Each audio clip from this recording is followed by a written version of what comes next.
سوشال مدیا، تلویزیون و هر مدیایی قطعاً روی زیبایی شناسی واسه تعریف میکنه، یک سری معیارها واسش قائل میشه و اونو به خوردت میده و فکر میکنم که تنها چیزی هم که داره اون معیارها رو از روی اون مشخص میکنه پوله و هر موقعی که یه سری معیار واسه تو مشخص میکنه از اون پول در میاره و تموم میشه و میبینه که دیگه داره پول در نمیاره، یه سری معیار جدید واسه مشخص میکنه، یه سری کالای جدید بهت آفر میده و دوباره پول در میاره و این روند همچنان ادامه داره تا هر موقعی که بتونه از اون پول در بیاره.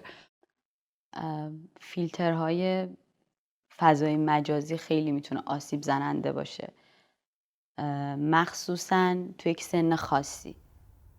خب آدم خودشو با فیلتر میبینه واقعا قیافش خیلی بهتره، همچنان خودتی ولی واقعا خیلی بهتر از توه و این خب این معیار رو تعریف میکنه که تو باید بینیت کوچیک‌تر بشه، چشت مثلا بزرگتر بشه یا هر چیزی شبیه این.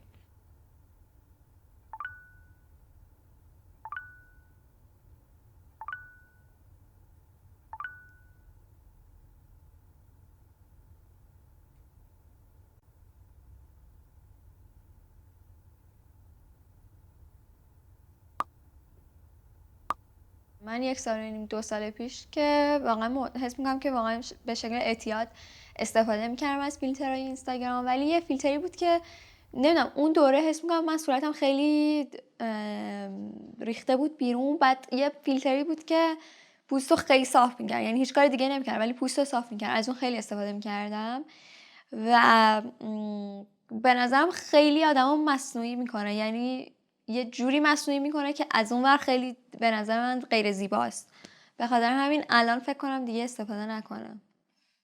80% سلفیام دیگه همش با فیلترهای اینستاگرام و اسنپچته و واقعا آدم خیلی خوشگل میشه باهاشون. حالا دقیقا نمیدونم چی کار میکنه، یکم حالا شاید صورت رو کوچیک‌تر میکنه و چشا رو کشیده تر میکنه، لبا رو بزرگتر میکنه، یه سری کارا اینطوری میکنه.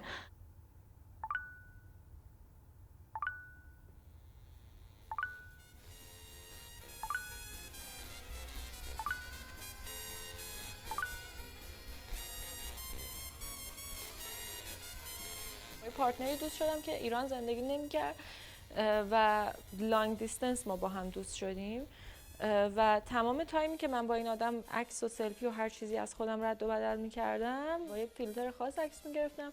بعد این داشت میومد ایران، من یه وقت یوها نگران شدم، میدونی احساس کردم نکنه من اون آدمی که با این ارت کانکشن برقرار کردم نبودم و فلان.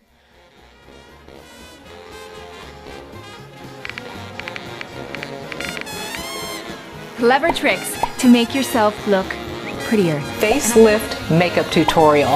Yes, it is that powerful. How I catfish the world and turn myself into a hot girl every day. How I trick people into thinking I'm good looking. The most important tip in this entire video, and that is get your eyebrows in. This is Chase. Never really helped me with my eyebrows growing up. My friends actually plucked my eyebrows.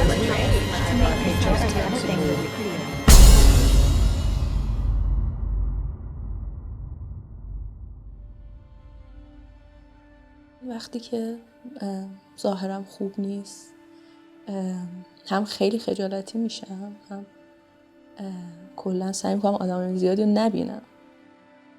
کاملا حس میکنم وقتی که احساس زشتی دارم رفتارم به طرز مضحکی تغییر میکنه و خیلی میل به گوشه‌گیری دارم. اصلا دلم نمیخواد که خیلی در جامعه حضور پیدا کنم، خیلی پیش بقیه دیده بشم و خیلی بد اخلاق تر میشم. دوستی داشتم که میگفت خنده زشتی دارم و یادم یک بار خیلی جدی داشتیم یک صحبت کاملا نامرتبط به این موضوع داشتیم صحبت میکردیم و من خندیدم و به من گفتش که نخند. من اینطوری شدم که چی؟ چرا؟ و گفتش که وقتی میخندی زشت میشی و اصلا از خندت خوشم نمیاد. شاید 6 سال پیش این اتفاق افتاده، ولی من همیشه وقتی که به من میگه که چقدر قشنگ میخندی، من جمله اون میاد توی ذهنم و درسته الان واقعا بهش میخندم، اما اینطوری هم که چرا واقعا حتی اگر من خنده زشتی داشتم اون نباید اینطوری بهم میگفت. و آره این موضوع هنوز تو ذهنم هست راجع به لبخندم که به من گفتن که لبخند قشنگی نداری، حتی نخند. دختری بود که خیلی ازش خوشم میومد و من همیشه برام سوال بود که چرا این آدم با من دوست نمیشه و فهمیدم خب شاید بخشش و به گفته خودش به خود قیافه من بود. خب آره من واقعا ناراحت شدم. چند روز با یه صدا برداری همینجور حرف میزدیم و اینا، سر کار بودیم و اینا. روز آخر این اومد به من گفت که تو برخلاف ظاهرت صدات خیلی خوبه و من اینجوری شدم که منظورت چیه؟ ناراحت شدم از دست شیخ حسن. من تا یه تایم طولانی که سنم کمتر بود همیشه موهام کوتاه بود و همه به هم میگفتن که شبیه پسرایی توی مدرسه یا مثلا حتی توی فامیل. و چیزی که یادم میاد اینه که توی مدرسه همه مقنعه‌شون رو در می آوردن دیگه، ولی من هیچ وقت این کار نمی کردم. بعدش هم که خیلی اتفاقی مثلا یه روز نفر مقنعه‌مو کشید یا چیزی شبیه این، انتقادهای زیادی کشیدم. یادم میاد که خودم وقتی که کنکور داشتم و داشتم چاق میشدم و یه روز تو خونه داشتم گریه میکردم و نمیتونستم درس و زنگ زدم به مامانم که من خیلی حالم بده، خیلی چاق شدم و خودم. ولی و بعدش مثلا 3 ماه بعدش رو درس نمیخوندم، متمرکز داشتم لاغر میکردم. ولی خب خیلی چیز دیگه، میدونی چقدر گنده است مسئله تو زندگی. آره واقعا میگم لاغر بودن و باریک بودن یه چیزیه که خیلی الان مطرحه در استانداردهای زیبایی و من چون هیچ وقت اون شکلی نبودم خیلی شده که امتناع کنم از نگاه کردن به بدنم توی آینه یا توی حموم یا با بدنم نامهربون برخورد کنم یا خودم رو سرزنش کنم بابت نداشتن اراده کافی که نمیتونم به اون استاندارد نزدیک بشم. آره خیلی پیش اومده که احساس افسردگی بکنم، مثلا خیلی شده حسودی کنم به دخترای دیگه که چقدر راحت میرن مثلا تو بغل جا میشن، یعنی خب من همیشه انگاری میتونستم یکی رو بغل کنم. یادم میاد که یک بار یه دوست صمیمی خیلی هم بچه سال بودیم، مثلا 8 سال 9 سال، توی یک دعوای خیلی ساده یه بار یه چیزی گفت که واقعا ناراحت شدم، که بهم میگفت کله بادکنکی و چون که میگفت کلم گنده است، ولی خب من باش کنار اومدم، ولی خب این واقعا از محدودترین اصطلاحایی که بهم گفتن راجع به ظاهرم و به دلم مونده هنوز بعد از سال. شاید مسخره شدنم یکی به خاطر شاید بینیم بوده، یکی هم شاید به خاطر گردنم بوده که همه میگن از حالت طبیعی مقدار بلندتره. من اولین بار که مشکل خودم رو با خال خودم فهمیدم این بود که با یه پسری رفته بودم بیرون و گفتش که تو این خالتو دوست نداری نه؟ من این خالم رو دوست ندارم و حالا جلوی اون اصلا نخواستم کم بیارم و گفتم که نه چطور مگه مشکلی داره و اینا. و فقط همیشه موهاتو میریزی و کاورش میکنی. من توی صورتم احساس میکنم چشمامو دوست ندارم و این تحت تاثیر این بوده که وقتی که بچه بودم مدام از همه میشنیدم که خب چشمای ریزی دارم و نمیتونستم راجبش با کسی صحبت بکنم و همچنان وقتی میخوام تعریف بکنم شاید اذیت بشم. من موقعی که فکر میکنم دبیرستانی بودم، یعنی مثلا 15-16 سالم بود حدوداً، خیلی مشکلای جدی داشتم با قیافم، با رنگ پوستم، با بینیم مثلا. و مثلا مشکلی که با بینیم داشتم سر این بود که آدم‌ها بهم میگفتن، حالا خودم هم یک برداشتی داشتم که خب بینی خوشگلی، بینی صافه، مثلا بهم میگفتن که خب کی دماغتو عمل میکنی، یا مثلا 18 سالت شد دماغتو عمل میکنی دیگه. و این همیشه توی من طی میشد. یا مثلا من یه شوخی خانوادگی داشتیم که از کوچولویی، چون مامانم خیلی رنگ پوستش سفید بود و من پوستم خیلی تیره بود به نسبت اون، از بچگی یه شوخی داشتیم که به من میگفتن سیاه. من همه رندوم و طی مثلا شوخی ها. و اینم تو ذهن من نقش بسته بود که رنگ پوست من تیره است و دوست داشتم سفید باشم.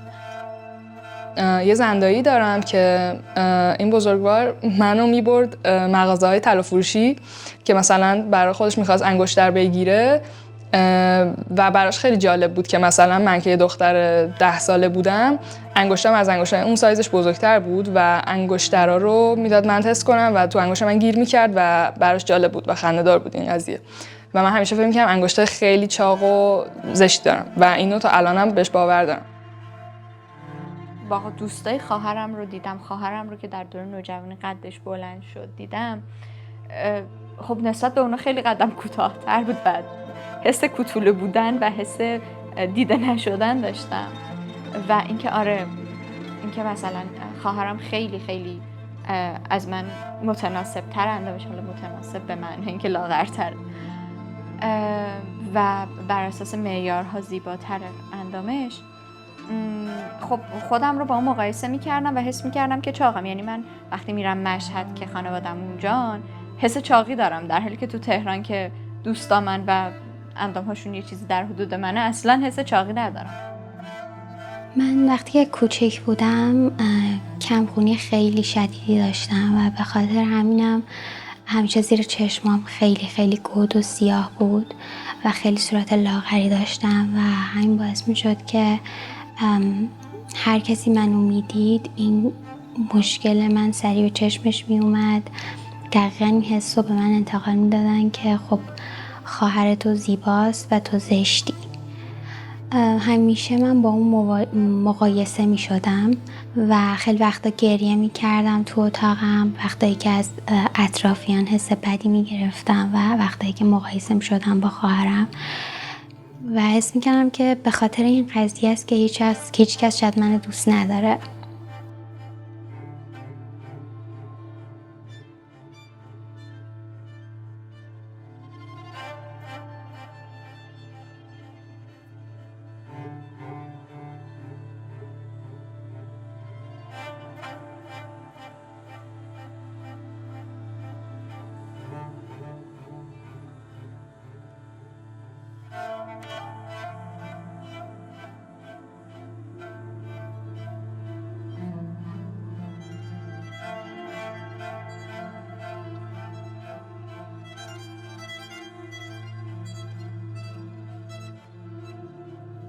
زنای قاجار واقعا شبیه یه بخشی از کابوسا یا فیلم ترسناکان و بیش از اندازه بر اساس معیارهای من چاقن. موهاشون به نظرم زائده. راستش به نظر من زن نیست واقعا، این مرده. به نظر من نه زیبا نیستن، واقعا دوست داشتم دخترم این شکلی بود چون که چاقن. 100% الان به نظر من زیبا نیستن. من از نظرم ذره‌ای هم زیبایی نداره. قطعا دلم نمیخواد این شکلی باشن. الان این خانم به نظر من زشته و دلم نمیخواد این شکلی بودن. شاید این زنا همشون شبیه همن و همشون شبیه مردان. اول اینکه اصلا هیکل زنانه ندارن، سیبیل دارن. از جوونی منم سیبیلشون بیشتره، بیشتر شبیه مردن تا زن. من دوست ندارم طبیعتا قیافم شبیه زن باشه، چون احتمالاً اونطوری از خونه بیرون نمی اومدم کسی نبینه. ممکن بود داره خودکشی کنم حداقل. من اگه یه زن قاجار سیبیلدار چاق بودم، اول سیبیلامو میزدم، بعد ابروامو برمی‌داشتم، میرفتم لیپوساکشن میکردم، پوستمو میکشتم پوست صورتمو، احتمالاً چشامو هم میکشتم چون خیلی چشمای افتاده‌ای دارن گویا. لبام هم ژل میزدم، لبای خیلی کوچیکی دارن دیگه.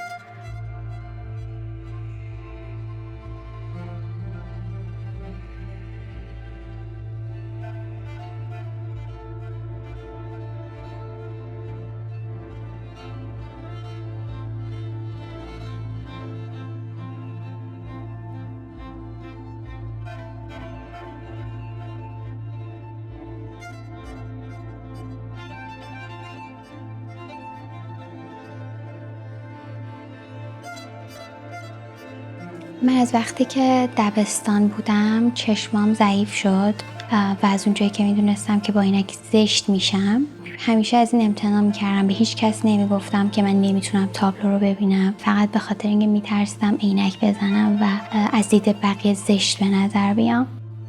من بچه که بودم دندونام عمود بود برهم، مسخره میشدم واقعا. بعد از اینکه ارتودنسی کردم رفت. بینیم هم میدونم وقتی که میخندم و حس میکنم که سرش میاد پایین، سعی میکنم دستم رو یه جوری بذارم سر بینیم دیده نشه. گودی زیر چشمم سعی میکنم که با کانسیلر یا آرایش بپوشونم. من ناامنی توی صورتم دارم، یکیش میخالمه و یکیش هم اینه که صورتم قرمزه و خب این دوتا چیزایی که من سعی میکنم معمولا کاورشون کنم. خالم رو با موها و قرمزی پوستم رو خب با وسایل آرایشی. من واقعا شکم بزرگی دارم، یعنی بچه بودم که خب خیلی بزرگتر بود، الانم بزرگه به نسبت و خب من واقعا دوست ندارم این قضیه رو، یا مثلا موامرون یکم داره میزه، از این قضیه هم خوشحال نیستم واقعا. وزنم و سایزم خیلی باعث اینسکیوریتی میشه و همیشه از کودکی رژیم بودم و تو پروسه کاهش وزن بودم. هیچ وقتم خیلی آدم لاغری نبودم. موقعی توی زندگیم بود که از بینیم خوشم نمی اومد، به نظرم سینه هام کوچیک بودن، به نظرم پوستم تیره بود و باید سفید می بود، به نظرم بدنم شل بود، به نظرم پهن بودم به لحاظ یعنی کمرم و اینجور چیزا.